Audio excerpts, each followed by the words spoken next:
จากคนรักกันมาในวันนั้นจากผูกพันมานานนากลายเป็นคนไม่พูดจา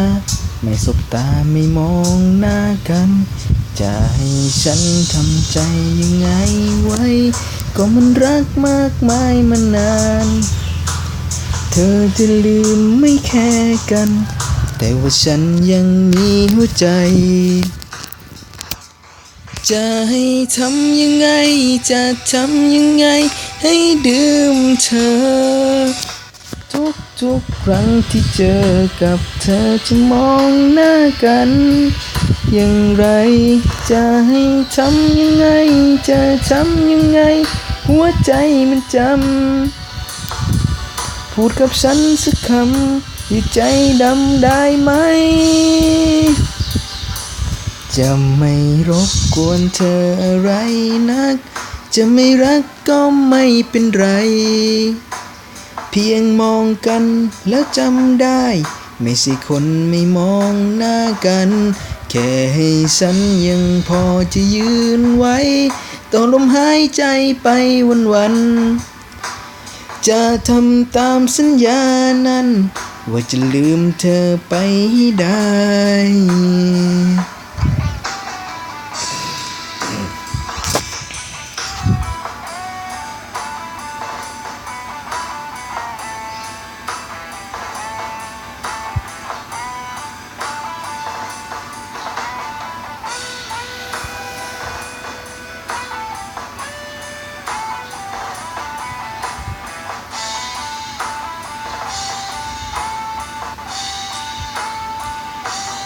จะให้ทำยังไง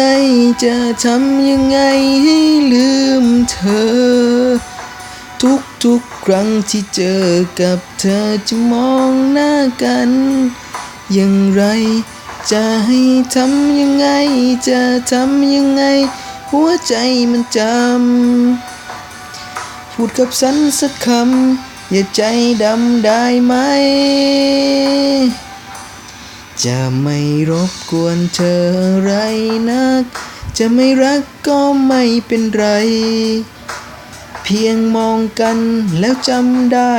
ไม่ใช่คนไม่มองหน้ากันแค่ให้ฉันยังพอจะยืนไว้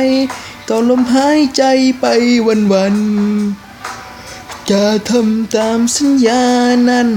ว่าจะลืมเธอไปได้จะทำตามสัญญานั้นว่าจะลืมเธอดื่มไม่ได้